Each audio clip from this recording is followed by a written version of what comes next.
बिस्मिल्लाहिर्रहमानिर्रहीम, अस्सलाम वालेकुम। मेरा नाम डॉक्टर हमरा इकबाल है और आज हम लोग एक बहुत ही इंपॉर्टेंट रेमेडी लेमिना माइनर पे बात करेंगे। लेमिना माइनर, जिसको कॉमन जुबान में या सादा लफ्जों में डकवीड भी कहा जाता है, ये रेमेडी क्लिनिक्स पे बहुत ज़्यादा इस्तेमाल तो नहीं होती, लेकिन हाँ, ये कहा जा सकता है कि कुछ ऐसे केसेस जहाँ पे हमें दूसरी अच्छी या बड़ी रेमेडीज जहाँ हमें बहुत ज़्यादा हेल्प नहीं कर पाती, 100% हेल्प नहीं कर पाती, वहाँ ये सपोर्टिंग हेल्प ज़रूर करती है। इसके अलावा मैंने अपनी जितनी भी प्रैक्टिस में इस रेमेडी के पेशेंट्स को देखा है, वो अमूमन हमारे यहाँ जो बरसात का सीज़न होता है, रेनी वेदर्स होते हैं, या जिन घरों में नमी बहुत ज़्यादा होती है, just like natrum sulph patient, dulcamara kind of patient, ट्यूबरकुलाइनम जैसे पेशेंट, कलकेरियास जैसे पेशेंट, वहाँ इस रेमेडी का एक बहुत बेहतरीन यूज़ है और बहुत अच्छे रिजल्ट्स भी आपको दे सकती है। मैं बात करूंगी डकवीड के बारे में। डकवीड इसका कॉमन नेम है और ये एक ऐसा छोटा सा फ्लोटिंग एनी प्लांट है, एक्वेटिक प्लांट है, जो कि जाहिर है पानी पे काश्त किया जाता है या उग जाता है। ये वाइल्ड भी हो सकता है, इसको आप कल्टीवेट भी कर सकते हैं। और इंटरेस्टिंग बात यह है कि ये खाने में भी इस्तेमाल हो सकता है। और थाईलैंड से रिलेटेड कुछ रीजन हैं जहां मैंने सुना है कि इसका इस्तेमाल खाने के तौर पे किया जाता है। वो लोग इसको अपने सूप्स में या अपने सैलड्स में डाल के इस्तेमाल करते हैं। वाइल्ड डकवीड का इस्तेमाल नहीं किया जाता, क्योंकि उसमें पानी की जो क्वालिटी है, पानी का जो इन्वायरमेंट है, वो हार्मफुल हो सकता है। कोई पोल्यूशन हो सकते हैं, कोई कंटेमिनेशन हो सकती है, उसकी कोई माइक्रोबायोलॉजी ऐसी हो सकती है जो आपको बीमार कर सकती है। तो वाइल्ड डकवीड को प्रेफर नहीं किया जाता, इसको स्पेशली कल्टीवेट किया जाता है एक कंट्रोल्ड इन्वायरमेंट के पानी में, जहाँ पे ये एक अच्छे साफ सुथरे पानी में जब इसको उगाया जाता है तो फिर इसको खाने के लिए इस्तेमाल किया जा सकता है। पाकिस्तान जैसे रीजन्स में ये ज़्यादा सुनने में तो नहीं आया खाने के लिए, ना ही कोई कभी देखने में ऐसी चीज़ आई है, लेकिन इसके पेशेंट बहुत कॉमन आपको मिल जाएंगे। स्पेशली जैसे मैंने बताया, रेनी वेदर्स में आपके पास बहुत सारे ऐसे पेशेंट आएंगे जहाँ पे आप इस दवाई का इस्तेमाल करें और ये समटाइम अकेली, sometime with the as a helping remedy, ये बहुत अच्छा काम करती है।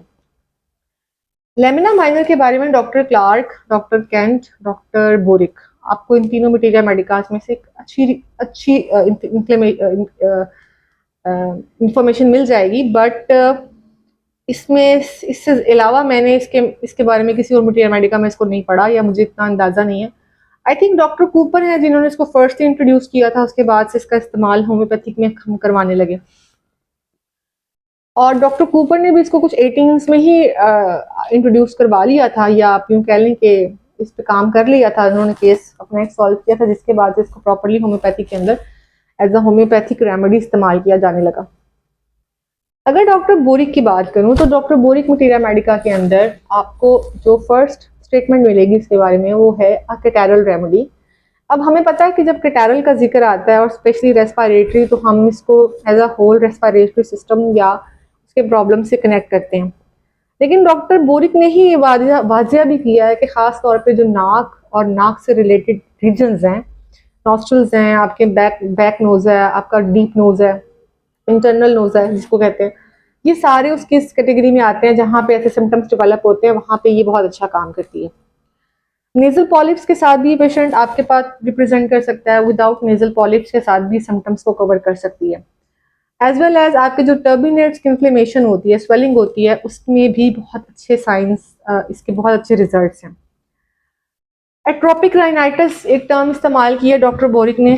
डॉक्टर बोरिक के अकॉर्डिंग एट्रोपिक राइनाइटिस एक ऐसी क्रॉनिक स्टेट होती है जिसके अंदर आपका जो नाक की जो स्किन है अंदर वाली, वो थिन हो जाती है, जिसकी वजह से बहुत ड्राई हो जाती है और इससे रिलेटेड फिर प्रॉब्लम्स आते हैं। लेटर ऑन ये patient foul smelling and discharges भी दे सकता है, लेकिन समटाइम ये पेशेंट जिस स्टेज में आपके पास आता है वहाँ पे भी ये फाउल स्मेलिंग्स पे नहीं गया होता, पीछे होता है, कहीं अर्ली स्टेजेस में होता है, तो उसमें भी आप इसका इस्तेमाल करवा सकते हैं। अगर इसके नोज की एग्जैक्टली पिक्चर की बात करूं तो वो कहते हैं कि ये आपको एक प्यूट्रिड स्मेल मिलेगी, आपको लॉस ऑफ स्मेल भी मिलेगी। इसके अलावा क्रस्ट या आपको ऐसे डिस्चार्जेस मिलेंगे जो कि अबेंडेंट होंगे, कुछ पता नहीं चल रहा कहाँ जा रहे हैं। आपको पीएनडी की फॉर्म में भी आ सकते हैं, वो आपके नाक से बाहर भी आ सकते हैं। तो दोनों चीज़ें, पीएनडी भी हो सकता है और नाक से भी आपको नॉस्ट्रल्स के थ्रू भी आपको डिस्चार्जेस नजर आ सकते हैं। आपको इसके अलावा एक ऐसा पेन आएगा जो कि नॉस्ट्रल्स टू ईयर आपको एक स्ट्रिंग, एक तार की तरह महसूस होगा। इसमें मैं एक चीज़ वाजिया कर दूं कि एक केस मैंने देखा था जिसके अंदर सेम कंडीशंस थी, और उन्होंने मुझे पेन ऑफ स्पेसिफिकली ये पेन तो नहीं बताया था, लेकिन उन्होंने मुझे कहा था कि मेरा जो हेयरिंग है वो वीक हो रहा है या लॉस कर रहा है।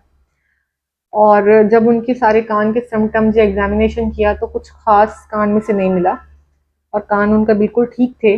उनका कोई ऐसा यूज़ ऑफ एयर भी नहीं था कि जो अब नॉर्मल यूज़ कर रहे हैं, जैसे हेडफोन्स वगैरह लोग यूज़ करते हैं, हैंड फ्रीज यूज़ करते हैं, वहाँ पे भी थोड़ा सा डाउट चला जाता है। ना ही उनकी कोई जॉब ऑफ नेचर ऐसी थी, तो मैंने उनसे कहा कि आप ऐसा करें, एक दफ़ा ये नोज़ के सिम्टम्स को कवर होने दें, देखते हैं कि हियरिंग लॉस उसके साथ किधर जाता है, आगे जाता है कि पीछे आता है। तो जैसे जैसे वो उनके नाक के सिम्टम्स बेहतर होना शुरू हुए, उनका हियरिंग लॉस या जो उनकी डिफिकल्ट हियरिंग हो रही थी वो बहुत बेहतर होने लग गई। And with the time and end of the case हम हियरिंग लॉस वाले मामले को डिस्कस करना भी भूल जाते थे, क्योंकि वो उनको हो नहीं रहा था। अच्छा, इसमें जो आपका नेज़ोफेरिंक्स का रीजन है, इसमें एक आपको ड्राइनेस बहुत फील होती है, और आपकी जो नेज़ल ऑब्स्ट्रक्शन है वो भी आपको बहुत कॉमन देखने में आएगी कि नाक ऑब्स्ट्रक्ट कर रहा है। अच्छा, नाक ऑब्स्ट्रक्शन की वजह से एक प्रॉब्लम क्रिएट होता है एज़मा लाइक, पेशेंट घबरा जाता है, वो समझता है शायद मुझे एज़मा हो गया। अब इसमें जब हम फर्दर इन्वेस्टिगेट करते हैं तो पता चलता है कि लंग्स तो माशाल्लाह बिल्कुल ठीक हैं और वहाँ से तो कोई गड़बड़ नहीं हो रही, प्रॉब्लम सिर्फ और सिर्फ आपको इनहेल या एक्सहेल बाय द नोज करने में हो रही है। तो हम फिर वहाँ से फर्दर जो भी हमारे प्रिकॉशंस हैं उसके मुताबिक चलते हैं। अब क्योंकि नेजल ऑब्स्ट्रक्शन मौजूद है तो जाहिर है एक ऑडियोमेटस लाइक कंडीशन आप कंसिडर कर सकते हैं वहाँ पे, कि वहाँ पे इन्फ्लेमेशन आपको तकरीबन कहीं ना कहीं नजर आएंगी। मैंने बताया नेजल पॉलिप्स के साथ भी ये केस देखने में मिला, और विदाउट नेजल पॉलिप्स के साथ भी ये केस देखने को मिला, और दोनों तरीकों से लेमिना माइनर ने बहुत अच्छा काम किया। एक केस में मैंने इसको नेट्रम सल्फ के पेशेंट, उन्होंने नेट्रम सल्फ कुछ अर्सा इस्तेमाल की थी कुछ वजूहत की बेस पे, उसके बाद चीज़ें ऑफ एंड डाउन होने लगी तो 100% रिकवरी नहीं हो रही थी, तो लेमिना माइनर ने उनको कवर किया था। और फिर हमने उनके नेक्स्ट सीजन का इंतज़ार किया था, क्योंकि वो एक स्पेसिफिक सीजन में जाके सिम्टम्स प्रोड्यूस कर रहे थे। उसमें इंटेंसिटी बहुत पहले से बेहतर थी, आई थे सिम्टम्स लेकिन बहुत बेहतर थे। उनको लेमिना माइनर ही रिपीट करवा दी गई थी, और उसके बाद उनको अगला सीजन जो था उनका, उसमें तकरीबन आप समझ लें कि वो सिम्टम्स ना होने के बराबर थे। अब वो इन्फ्लेमेशन रिपीट नहीं या रिलैप्स नहीं कर रही थी।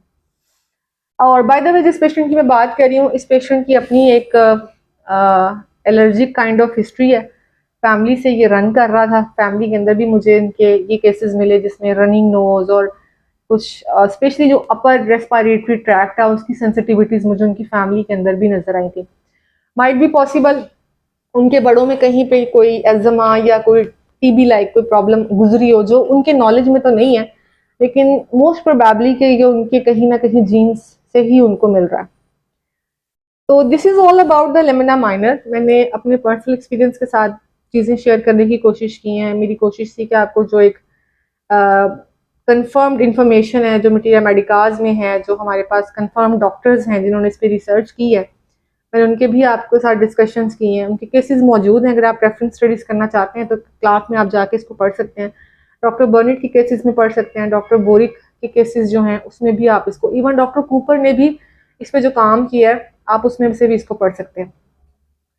तो this is all about the buckwheat, sorry duckweed. तो मे बी कि ये आपके काम आए, और आने वाला जो सीजन है इसमें ये आपके पास एक अच्छी कलेक्शन हो आपकी रेमेडीज की, ताकि आप उन पेशेंट को डील कर सकें। जज़ाकल्लाह।